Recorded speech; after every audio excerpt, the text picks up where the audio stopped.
friends, I am Vandana Gond. Again I am coming back with a new topic, new concept and new derivation. Now today's we are going to start another part of combination of resistance, which is resistance in parallel. In our previous class we have discussed resistance in series. उसमें हमने क्या किया था, जो हमारा final expression आया था, that is R resistance in series equal to R1 plus R2 plus R3.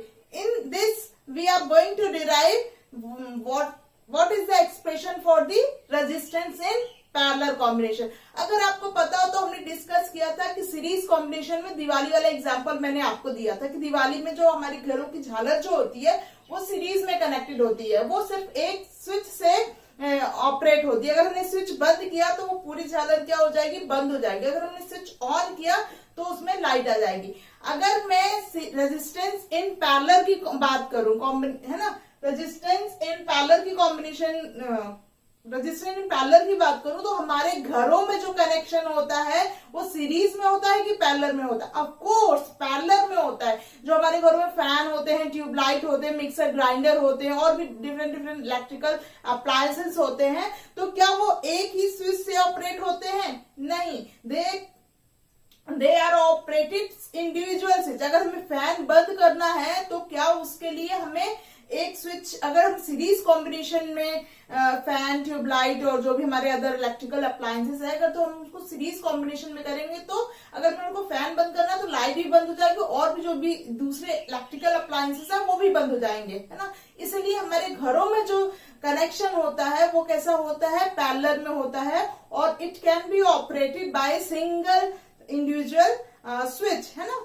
तो उसमें जो करंट है, फैन के लिए करंट अलग होगा, रास्ता अलग होगा, ट्यूबलाइट के लिए स्विच अलग होगी, मतलब करंट अलग डायरेक्शन, अलग रास्ते से फ्लो करेगा. इसी तरह तो एक्चुअली में क्या होता है रेजिस्टेंस इन पैरेलल में, हमने उसकी डेफिनेशन देखी थी सीरीज की डेफिनेशन में, when two or more resistance are joined in series and same currents flow through the circuit. Now in this resistance and parallel, इसकी डेफिनेशन में आप लोग क्या लिखोगे कि व्हेन टू और more resistance R joined parallelly, है ना, जॉइंड पैरेलली, एंड इसमें करंट फ्लो जो होगा वो क्या होगा, different current flow across the each resistance. देखते हैं कैसे. जैसे उसमें मैंने 3 आपको स्टेप बताए थे कि जो 3 मेन स्टेप थे जो आपको याद करने थे, इसमें भी वही मैं आपको बोलूंगी. इसमें भी 3 मेजर स्टेप हैं जो आपको ध्यान रखने हैं, तो आपका डेरिवेशन इजी हो जाएगा.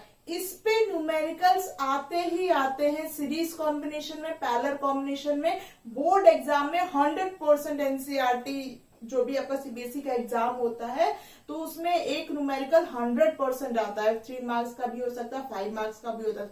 After completion of this topic we will discuss and we will do the numerical parts of this chapter in our next video. तो उससे पहले हम इनके एक्सप्रेशन को करते हैं कि एक्चुअली में क्या करना है. अब यहाँ पे मैंने डायग्राम बनाया है. देखिए यहाँ पे हमारे पास 3 रजिस्टर्स हैं और उन तीनों रजिस्टर्स को मैंने क्या किया है, पैरेलली कनेक्ट किया है. कैसे कनेक्ट किया है, दे आर कनेक्टेड पैरेलल. और तीनों के एंड को देखो इंडिविजुअली. अगर R1 को देखो तो R1 का अगर A पॉइंट B पॉइंट है ना, R1 का एक एंड यहाँ है, दूसरे का एंड यहाँ है. सपोज ये हमने से किया A एंड B, तो R1 का एक एंड A है, दूसरा एंड क्या है, B है. वो दोनों एंड किससे कनेक्टेड है, बैटरी या सेल के टर्मिनल से कनेक्टेड है. अगर R2 को अगर आप देखो तो R2 का एक एंड और दूसरा एंड वो भी किससे कनेक्टेड है, दोनों एंड बैटरी के टर्मिनल से कनेक्टेड है. इसी तरह अगर R3 को देखो तो R3 के दोनों एंड किससे कनेक्टेड है, बैटरी के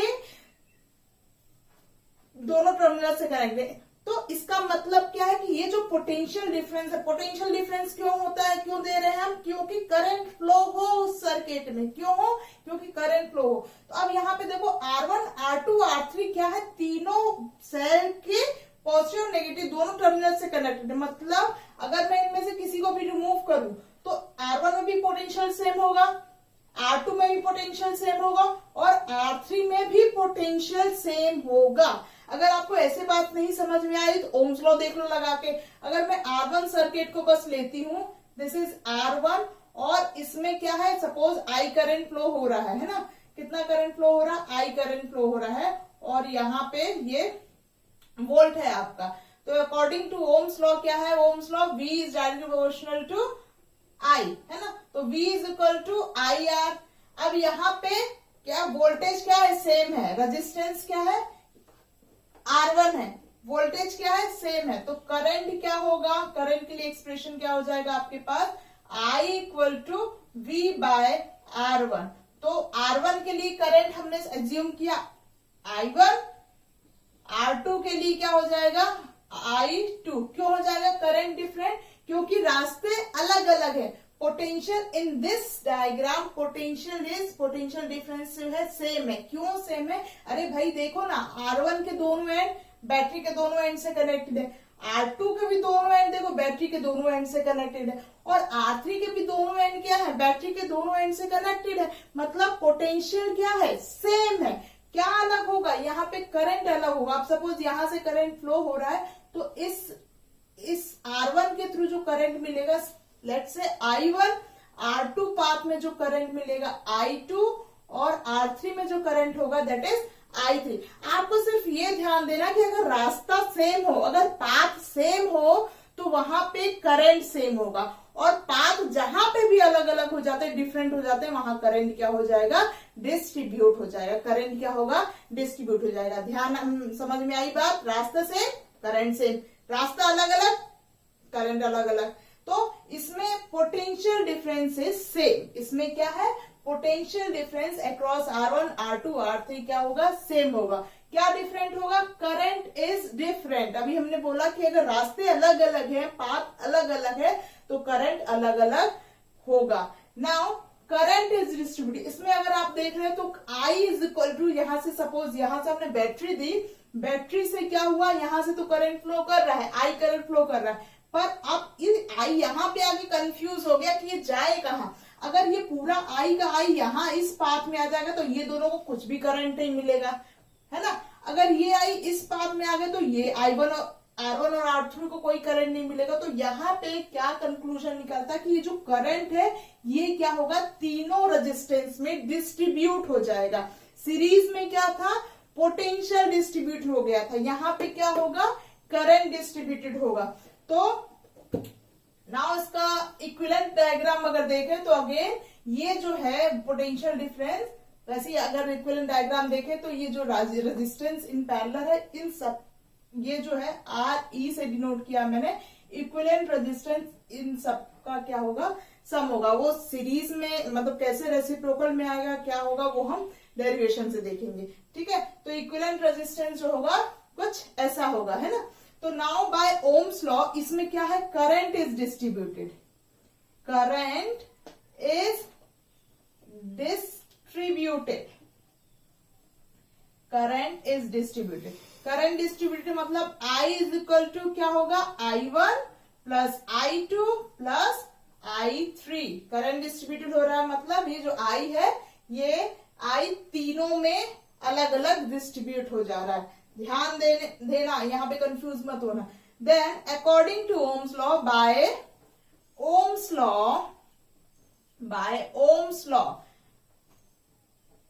ओम्स लॉ क्या है, V is equal to I R. Ohm's law क्या है, V is equal to I R. तो अब यहाँ पे I के लिए हमने क्या लिया है, I is equal to I, और R क्या है यहाँ पे, फॉर इसके लिए इक्विवेलेंट RE, और V क्या है, V। ये फर्स्ट के लिए हो गया। इसी तरह अगर नेक्स्ट हम जाए, तो V1 क्या होगा, IR2, सॉरी यहाँ पे तो पोटेंशियल क्या है, सेम है, तो I1 क्या हो जाएगा, for R1 circuit, for R1 resistance के लिए I1 क्या होगा, बोलो, I1 क्या होगा R1 के लिए, ये हो जाएगा आपका V by R1। For R2 resistance, R2 इस रेजिस्टेंस के लिए कितना करंट फ्लो करेगा, that is I2 equal to V by R2। और थर्ड जो है आपका, फॉर R3 रेजिस्टेंस, I3 कितना होगा, V बाय R3। तो हमने देखा कि R1 के लिए जो करंट होगा that is V by R1, क्योंकि पोटेंशियल क्या है, सेम है। R2 रेजिस्टेंस के लिए करंट कितना होगा, V बाय R2, और R3 के रेजिस्टेंस के लिए करंट कितना फ्लो करेगा यहाँ पे according to Ohm's law, V by R3। Now हमने जो हमारा थर्ड स्टेप है, current is distributed. Current is distributed मतलब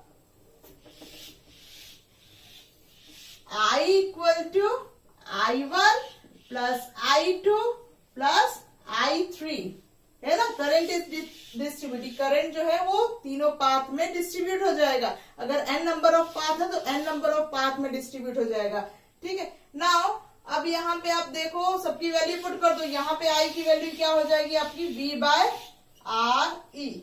तो वैल्यू पुट कर दो। I की वैल्यू क्या है from this equation, V by RE। I1 की वैल्यू क्या है, V बाय R1। I2 की वैल्यू क्या है, V by R2। And I3 की वैल्यू क्या है, V बाय R3। क्या कॉमन है, उसको बाहर ले लो। V is taken outside, that is 1 by RE equal to V is taken outside R1 plus 1 by R2 plus 1 by R3। V and V is cancel out, जो remaining आएगा वो क्या होगा, 1 upon RE equal to 1 by R1 plus 1 by R2 plus 1 by R3। तो ये जो expression है ये आपका एक्सप्रेशन है when resistance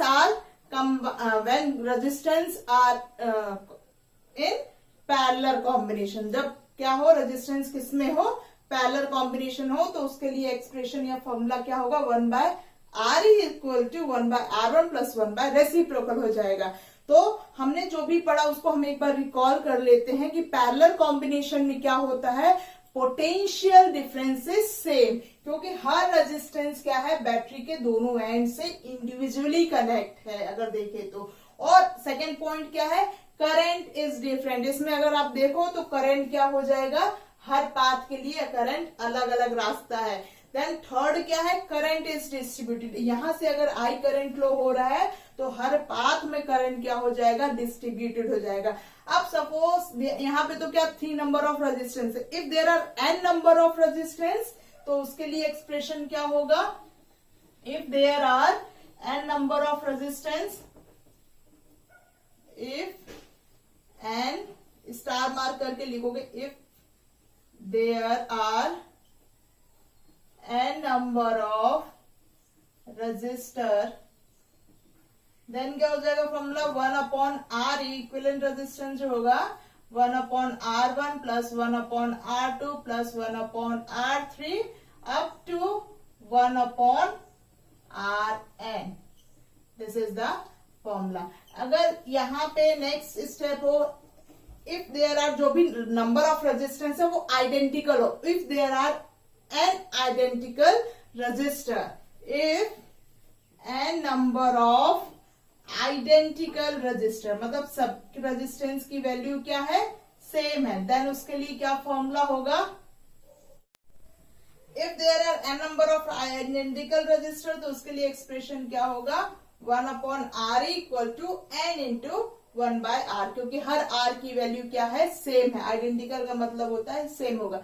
नेक्स्ट वीडियो में हम जितने भी न्यूमेरिकल्स हैं सीरीज कॉम्बिनेशन पे और पैरेलल कॉम्बिनेशन में वो हम डिस्कस करेंगे।